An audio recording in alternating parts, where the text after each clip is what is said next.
Good morning, good afternoon, good evening, wherever you are watching this. I am Daniel Childs. This is going to be a news video, a transfer news slash Roman Abramovich news. That is one of the surprising parts of today's show and some of the stuff that's been going on today regarding Chelsea FC. Apologies, the voice isn't fully recovered. This virus has been as annoying as some of Chelsea's form in the second half of the season. It's just been staying around a bit too long, and a bit like Chelsea's form, you'd think it would turn around at some point. But hopefully, be all good to go to the game on Saturday against Everton. But the news today in terms of transfers, Dean Huijsen is kind of the big news today. Several very respected outlets, particularly Matt Law, reporting about Chelsea's long-standing interest, but also their potential ability to sign him from Bournemouth. I've got some thoughts about that.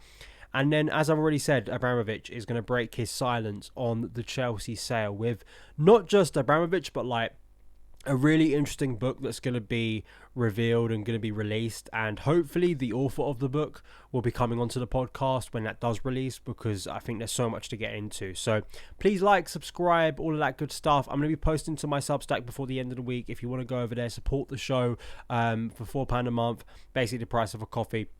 You can get exclusive content, but also free content on there as well. So go and check that out in the link below. So Dean Huijsen, I'm sure you've seen it across your socials. It's the news today that Chelsea are favourites to land the 50 million Bournemouth defender. This is from Matt Law in the Telegraph. Apparently, Huijsen has a 50 million release clause in his contract that is thought to become active at the end of this season. And Chelsea have moved to the front of the queue for his signature.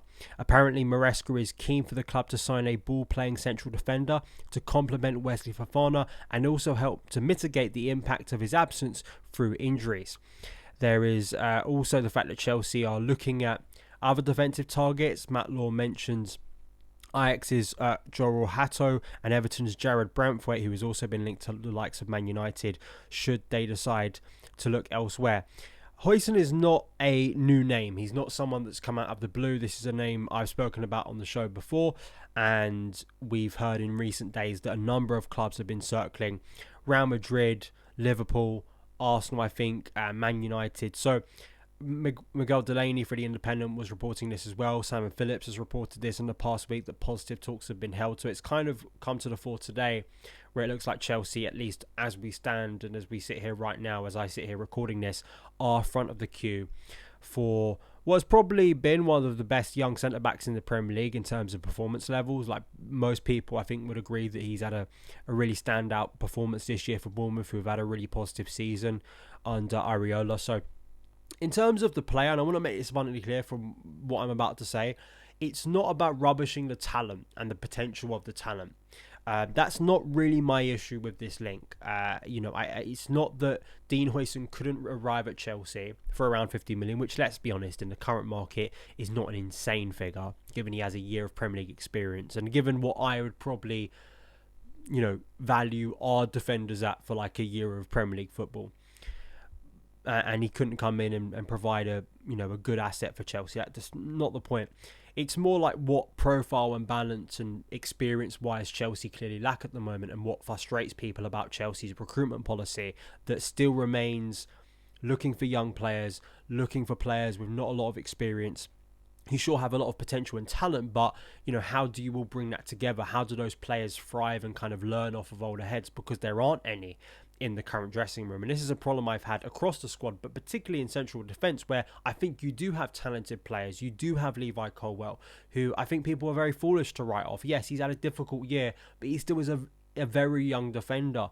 And the point I was making on X in response to this, that is, to me, there's another part of this that just slightly baffles me, and it's to do with Enzo Maresca. But the first part is just understanding what's required in a squad and how young players probably benefit off experience and older heads.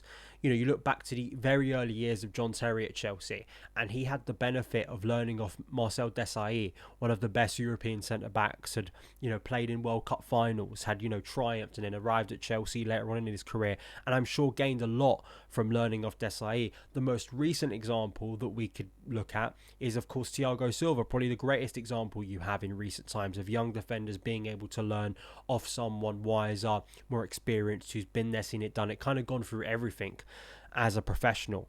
The problem you've got at the moment is you have a batch of young defenders, and I'm sorry, Tosin is not that leader. Tosin is not the outstanding defender, the outstanding leader. He might be a good personality behind the scenes, but in terms of what I see on the pitch, I mean, he's not even the best defender at Chelsea. So what Chelsea lack is obviously that player. What I find weird is that it's been reported, David Ornstein confirmed this, that Chelsea were trying to at least, or thinking about signing Virgil van Dijk. Now, I'm not going to give them too much credit. Number one, because I do ponder what would have happened if Van Dijk was actually open to it and then they got into a negotiation room over a serious contract and whether that would have gone any further. So, it is quite funny. It just makes me kind of chuckle that, this ownership constantly wants praise for the players they don't sign, which is a new tweak of kind of a new trend. Look at all the players you could have got. It's like a game show, like Price is Right. Here's what you could have won. I don't care about what we could have won. I care about what we actually have in the first team. So that's the first point. But also in terms of profile, Matt Law speaks about Maresca is keen for a ball-playing central defender. I don't think if you asked the majority of Chelsea fans and onlookers currently watching the first team, and if you asked them, what does that defence lack? I don't think the thing that comes to mind is a ball-playing central defender. I think what we have is a number of centre-backs who, in terms of that asset, are not bad. I think Levi's the best at it. I think Fofana's quite good at it. I think Trevor's underrated at it. I think Josh Achimpong, I'll bring this up right now, I don't want to forget him. I think Josh Achimpong could kind of become what Dean Huijsen already is if you just develop him in 12 to 18 months. So I find that bizarre. I find it weird how that is being deemed as a key thing at the moment. Because that's not what I look at with this squad and look at with the defence as a problem. Being on the ball is not the problem. It's the awareness of the team off the ball and the chemistry between that defence, and that absolutely does link to the goalkeeper. You can't underestimate that. The physicality that has been a problem consistently. I especially think with someone like Levi Colwill. I would say it's a positive that it is being talked about that they are aware of Fofana's injury problems. I think you have to mitigate around that, and it's something that I think you have to do as a squad now for Chelsea. Like, you have to understand if you've got injury prone players, you have to work around that. You can't rely on them to be fit for the majority of the season, because unless Fofana does a complete 180 over how he's remained fit, and he hasn't really at Chelsea, then you're just risking it. So I'm not saying in that sense, Huijsen couldn't be better if he's remaining fit for the majority of the season. And then Maresca has, if he remains, is having, two kind of Premier League first team quality defenders. Of course, that's an improvement in having someone who is out for 3-6 months every season, obviously.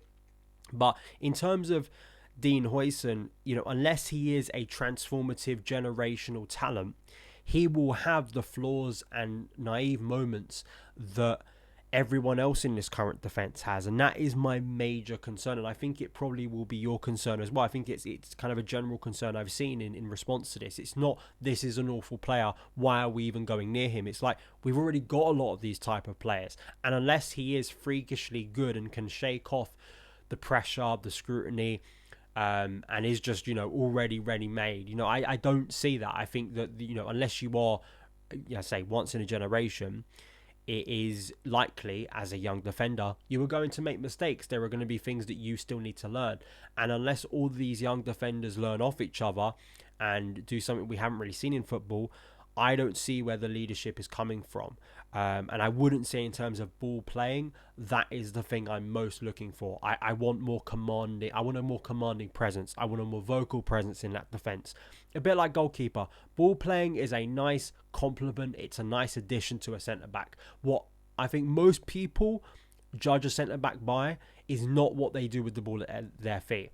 And it's actually been great frustration that we seem to spend a lot of time watching Chelsea with the centre-backs having most of the ball. That's not where I'm judging them as a centre-back. It's what they do when they're confronted with a physical number 9, when they have to deal with a different type of profile, balls into the box, how they judge and how they structure and how they lead their team, how they work with their goalkeeper. These are quite basic things, but I think they remain relevant even at the highest echelons of the game, which have tactically evolved. But I still don't think that's something you can just dismiss. So I do concern about that.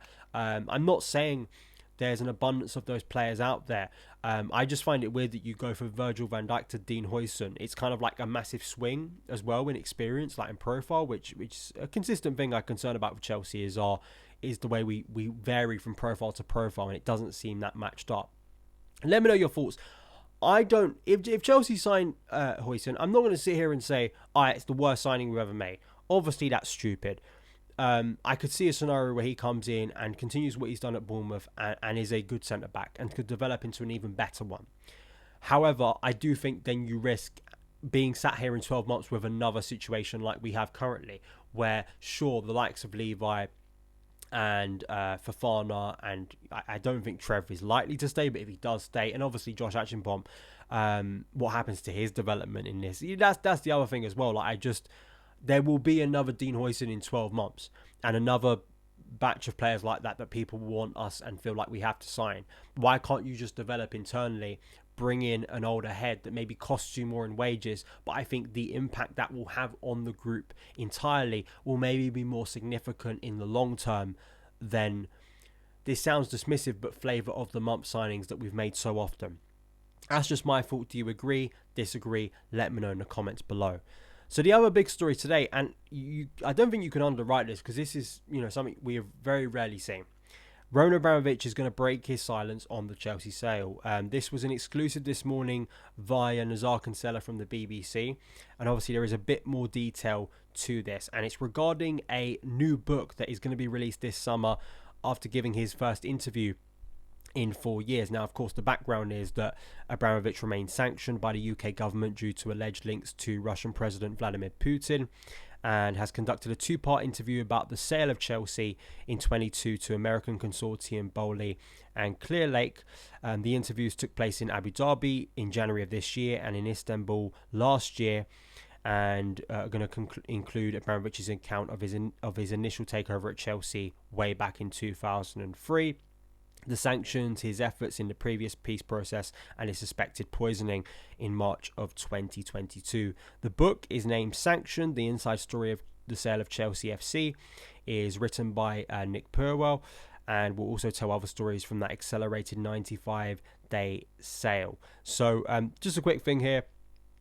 Hopefully we might be able to get Nick on the podcast. It seems like something he's open to doing, so it'd be great to have him on the podcast and we can talk about that, because this is a book I'm very interested to read. It really is, because as someone who was working for Football London during that period and obviously making shows, I mean, it was one of the most intense periods ever doing anything like this. So I think that is something that's undeniable, and I'm very intrigued to see what he has to say.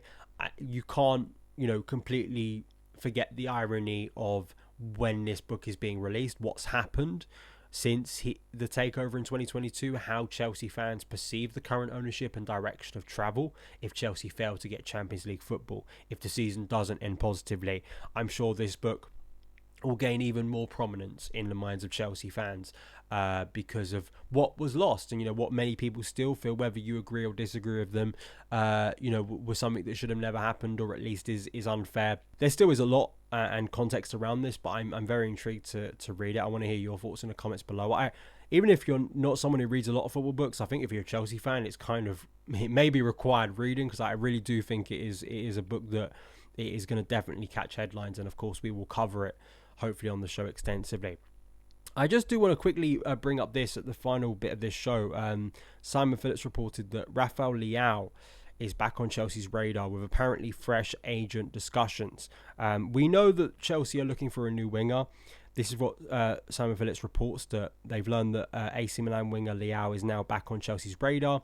Chelsea have recent interest in Leao, and did approach Milan and his agents under our new owners to see about a deal in the past, but obviously did not happen at the time. Sources have heard that Leao's agent, and get ready for who Leao's agent is, George Mendes, has been in talks with Chelsea this week regarding a potential move for his client. The name of George Mendes and Chelsea, obviously not great, and kind of that link and what you think of and what it could mean. But Rafa Leao is obviously a player that I know a couple of years ago was one that many people wanted us to sign. It didn't happen. He's still at AC Milan, which, for a guy that was being hyped up massively in, I believe it was 2022, at least the back end of 2022, You think if he was going on an upward trajectory and was going to be a major star, he would have made a move by now. It's not like AC Milan are awash with money. Like, it's not like they don't have any financial issues of their own, but he still remains there and has obviously played alongside former Chelsea players like Ruben Loftus-Cheek, Fikayo Tomori, and Christian Pulisic as well. So it's one that I think it's definitely a name that would excite more people than not. It would feel more like a serious move. Whether it's the right move for Chelsea, I'm not entirely sure. There have been concerns about Leao's work off the ball. I know that was a big topic of conversation when Chelsea were initially linked with him. But yeah, it's the wide area is obviously a big one as well. It seems like something that Chelsea are actively going out of their way to try and sign. I would like Tyreek George to be given a look in if he is going to move back to his more natural position at left wing. And again, if I'm not saying this with Leao, but if you're going to go out there and sign another kind of youngish player, it's kind of the Huijsen thing again of like, well, you kind of have the player there ready potentially. If you just give time, they could develop into that. But there is going to be a clamour across the board this summer for Chelsea to sign ready-made impact players that are going to come in and not in 5 years' time, but right now are going to make a difference and really upgrade the current attacking options. Would Leao from AC Milan indicate that to you? Do you think it's just, a name that maybe a lot of people overhype? Let me know your thoughts in the comments below. But that is it for today's show. Spoke about Huijsen, spoke about Abramovich, and spoken about Rafa Leao. Give me your thoughts and feelings in the comments. Follow me across the socials at SonOfChelsea. Have a great rest of your day, and I will see you again very soon. All the best.